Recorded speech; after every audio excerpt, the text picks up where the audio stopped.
Nako, may bago tayong balita tungkol dito kay Tito Soto. Mukhang makukulong yata si Tito Soto sa tingin nyo. Meron kasing nagsampa o naghain ng complaint na indirect contempt dito kay Tito Soto. Matapos kasi niya yatang anuhin yung Supreme Court, no? So ito, panoodin natin guys yung video dito. Ayon kasi dito sa balita, ito galing to sa balita ng Newsblast. So naharap sa kasong indirect contempt sa Korte Suprema. Ayan, si Senate President Tito Soto III. Dahil sa kanyang mga umano'y mapanirang pahayag laban sa naging desisyon ng kataas-taasang hukuman sa Articles of Impeachment kay Vice President Sara Duterte.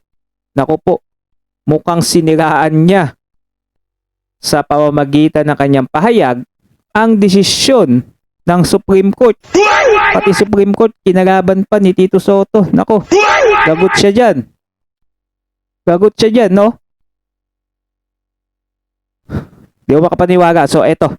Sabay-sabay natin panoodin yung balita, guys. Dito. Tignan natin kung sino-sino din ang naghain dyan ng indirect contempt, no? Kay Tito Soto sa Korte Suprema. Eto, kasama yan dyan sila, Topacio yata. Eto, panoodin natin yung video.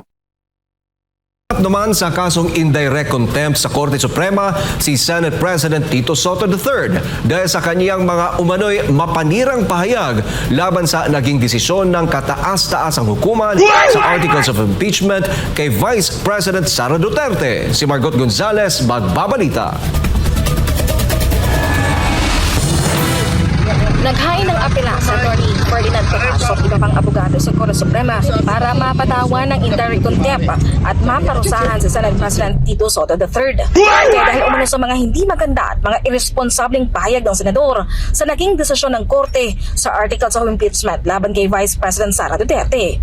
Ang mga naging pahayag umano ng Senate President ay paglapastangan sa kredibilidad ng mga maestrado. Bilang officers of the court, hindi nila masikmura ang mga ginagawa ng senador. Paglilino ng mga petitioner at supporter ng mga abogado, ang pagsasampa ng kaso ay hindi para patahimikin si Soto dahil malayaan niya itong magsalita. Pero hindi ito dapat lumagpas sa mga pinapayagang uri ng pananalita. Yan, so kumbaga reaksyon to. Reaksyon to ang gagawin nila. Reaksyon kay Tito Soto.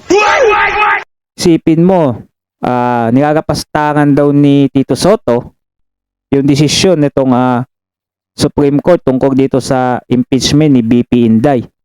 Yan. So madaming matutuwa na naman ang netizen nito kasi maiit bulaga na daw siya dito. No?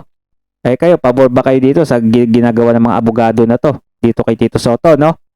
Yan kaya ay masasampahan na mahainan kaya yan siya ng indirect contempt dito sa Korte Suprema. Let's see kung magtatagumpay. Bilang co-equal branch at final arbiter, hindi nila dapat bastusin ng kataas-taasang hukuman na gumagawa lang ng kanyang tungkulin. Tama. Malian niya na sabihing mas magaling ka sa mga maestrado. Yung pong mga public statements ni Senate President Vicente Soto III, with all due respect to him, ay lumalampas na po sa legitimate commentary at ito po ay nagtatransgress na into the territory of statements that tend to demean, destroy the credibility, undermine the faith of the people in the Supreme Court. Lalong-lalo na po yung may mga statements niya, for example, na sasabihin niya, mas magaling pa ang first-year law student kaysa sa mga maestrado ng Korte Suprema, parang inamend na ang konstitusyon, hindi naintindihan ng ponente na si Senior Associate Justice Leonen, walang alam sa rules. Para sa amin po, hindi na po ito tama, lalong-lalo na sa isang tao na siya po ang pinuno ng upper chamber ng ating Kongreso. Gagot ngayon si Tito Soto, masasampulan talaga siya ng kaso dito, no? Isipin nyo ba naman, mukhang siniraan talaga niya yung desisyon ng Supreme Court. Kaya etong tatlong abogado na to, sila Topacio at yung mga kasama niya, talagang naghain yan ng kaso dyan kay Soto. So, sana magtagumpay sila dyan. At sa ganon, hindi na ulitin yan ni Soto yung mga ganyang mga pahayag, no? Kung sakaring nakakasira talaga ng ano yan, ng mga maestrado, no? Sipin mo, mas magaling pa siya kaysa sa mga maestrado, di ba? Ang lupit. Meron siya mga online post sa Facebook niya which to my mind is degrading, demeaning, disrespectful of the integrity of the Supreme Court as an institution. And tinarget niya yung ponente, yung senior justice, parang pinersonal niya. And he also had a statement na inaamyendahan ng Constitution ang desisyon ng Korte Suprema. Mali po yun. The Supreme Court is the final arbiter sa lahat ng constitutional questions.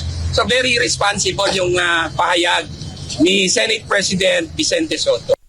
In spirit, I am with the lawyers who are filing indirect contempt case against Senator Soto for first maligning the Supreme Court and creating an atmosphere by which he is supposed to be an example of being a legislator.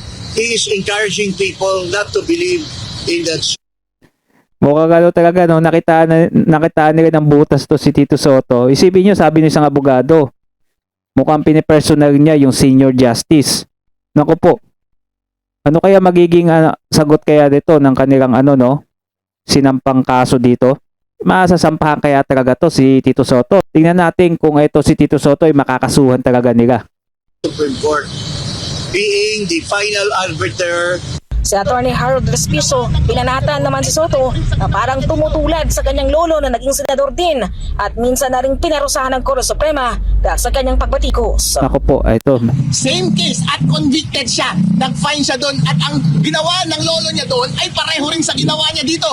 Criticize niya yung decision ng Supreme Court, inintimidate niya yung Supreme Court, pinuli niya yung Supreme Court at sinabi baka palitan yung mga laman ng Supreme Court. Yun din ang sinabi ni Senator Tito Soto dito.